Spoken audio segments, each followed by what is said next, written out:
Police, there we are! Give me your hands. There you are. Murtaza Nazir was 26 years old, a new father, and a much-loved husband. But in the space of just 30 seconds, his life was snatched away in a hail of bullets, gunned down outside his car in the Birmingham suburb of Stechford.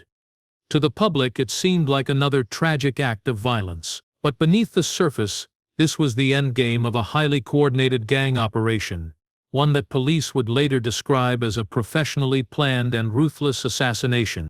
It took 2 years to jail the first suspects, Tahir Zaman and Shamrez Khan, both handed life sentences in 2021.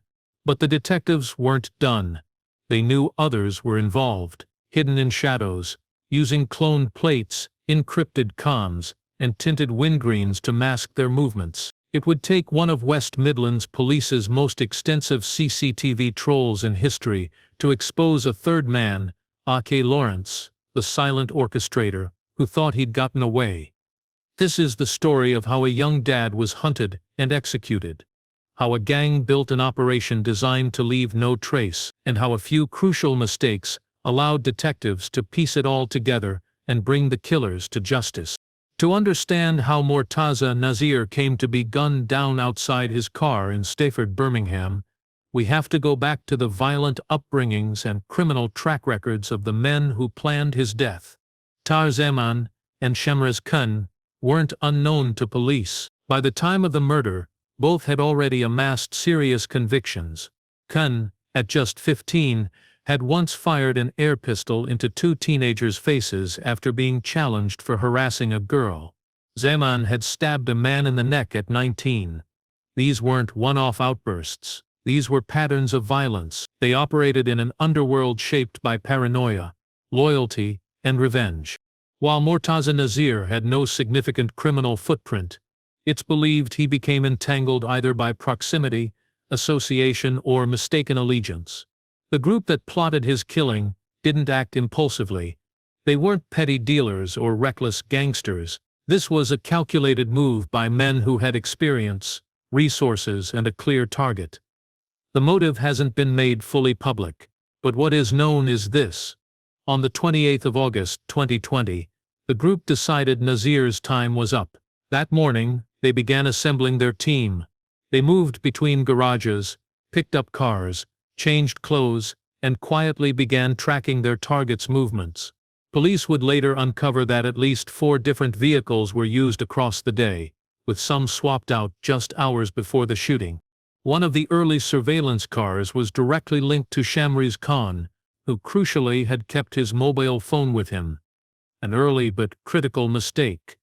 The network wasn't just shooters and drivers. There were people assigned to collect weapons, dispose of evidence, and shuttle the men from location to location. Nazir's death wasn't inevitable.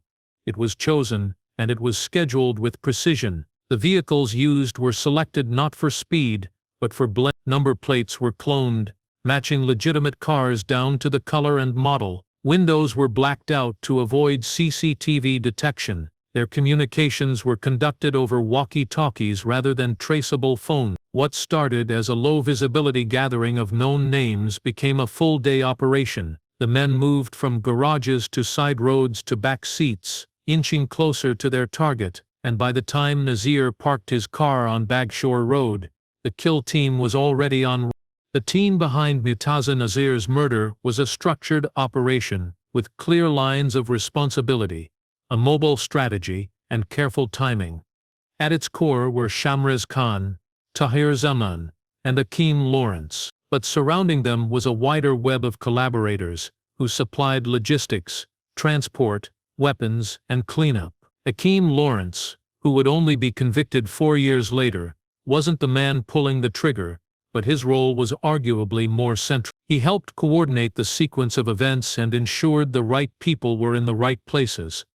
Lawrence was also tied to vehicles and communication planning.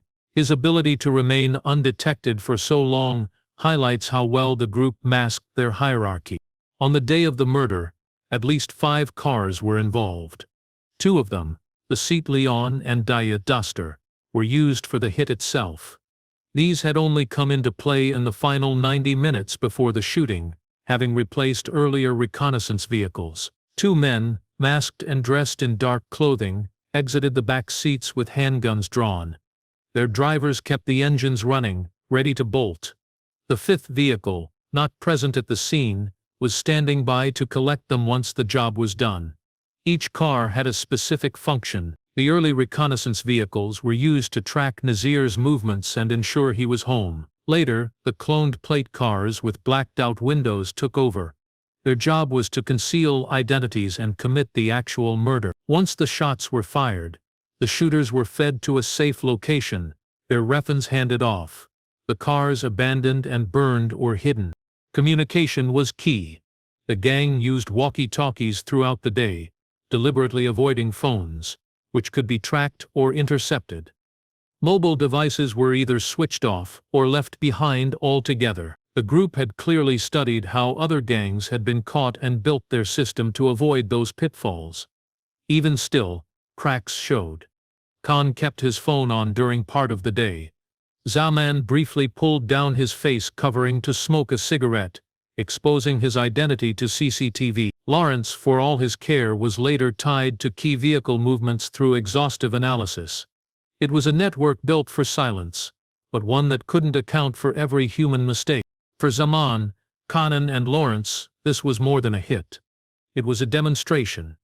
The murder of Murtaza Nazir wasn't just about silencing a perceived threat, it was about sending a message, staking dominance over rivals, and showing absolute control over their operation. Every element from the cloned cars to the walkie-talkies was about control over time, over risk, over fear. By the afternoon of August 28, 2020, they were deep into a sequence that had been prepared with almost military precision. Khan had already been spotted at a local garage where two of the murder vehicles were being stored. He wore the same clothing hours later, captured again by CCTV as he returned to the site just minutes after the shooting. Zaman too was caught on camera, but only because he couldn't resist a cigarette. Pulling down his mask exposed part of his face.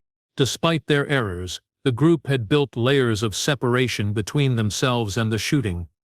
The two masked gunmen who stepped out of the Dacia and seat have never been formally identified. That wasn't accidental. They wore identical clothing, dark hoodies, gloves, and face coverings designed to obscure any identifying features. They jumped out, fired 10 rounds, and were gone in seconds. Nazir was hit 3 times in the back. The gang's movements were calculated down to the minute. Vehicles were only in place for a matter of seconds. The murder cars had their engines running throughout, minimizing response time. CCTV footage revealed the entire attack lasted just half a minute. Enough to take a life, but too short to allow witnesses a good look. But control extended beyond the scene itself. Weapons were never recovered. The murder cars vanished. The shooters melted into the city. Afterwards, the wider network moved into cleanup mode, disposing of evidence, offering alibis, securing new vehicles. Nazir's widow would later tell the court that she was forced to move homes repeatedly, unable to live one street away from where her husband died. The impact on her life, and that of their baby son, was brutal and permanent. Meanwhile, the killers had wanted the city to know they could strike fast, leave no trace, and walk away untouched. Or so they thought. For months, the investigation seemed to stall. No murder weapon, no forensic evidence from the vehicles, and no eyewitnesses who could identify the masked shooters. It looked like the killers had pulled off the perfect crime, but it was a single truth that saved this case. There is no such thing. The breakthrough didn't come from a confession or a lucky find. It came from relentless, methodical work. Specifically one of the largest CCTV operations in West Midlands Police history. Hundreds of hours of footage were reviewed by Detective Jenkins, the specialist who tracked vehicle reflections in shop windows, doorbell cameras, and petrol station forecourts. He pieced together the convoy's movements frame by frame, mapping the switch between reconnaissance cars and the murder vehicles, and tracking their journey across the city. The errors began to surface. Shamrez Khan had taken part in the early recon in a car that was clearly linked to him, and he kept his phone with him. That device placed him in key locations throughout the day. Later, he returned to the same garage minutes after the murder, wearing the same clothes caught again on CCTV. Zaman's cigarette break was worse. Not only did he lower his mask in front of a camera, he also dropped a butt with his DNA on it. Still, it wasn't enough for police to charge the third man, Akeem Lawrence. He had kept his head down, stayed behind the scenes, and distanced himself from the trigger pullers. But when investigators tied him to multiple vehicle transfers and linked encrypted phone records to the planning stage, his involvement was undeniable. There was also the issue of the clone plates. The vehicles used in the shooting were traced back to their points of acquisition. 2 cars that had legitimate legal counterparts on the road. Investigators traced the Dacia seat to their last known movements and matched them with Lawrence's contacts. Slowly, a timeline emerged. Vehicles tracked, phones placed, outfits matched, reflections identified. It wasn't one glaring mistake, it was dozens of small ones pulled together by an obsessive investigative team who refused to let Nazir's killers walk free. For the killers, it had all been about control. But the cracks were there. And this time, the police were ready to prise them open. By late 2020, detectives had mapped out the key events leading to Murtaza Nazir's murder. What remained was turning the mosaic of movements and data points into something a jury could convict on. The focus shifted to building a watertight case, one suspect at a time. Shamrez Khan and Tahir Zaman were arrested first. Police had amassed overwhelming CCTV evidence, mobile phone tracking, and forensic matches. Khan's return to the garage after the murder placed him at the epicenter of the operation. Zaman's DNA was on the cigarette butt outside. Both were arrested, charged, and brought to trial in early. The jury took little time to convict them of murder. Each received a life sentence with a minimum of 25 years. But investigators knew there was still a third man.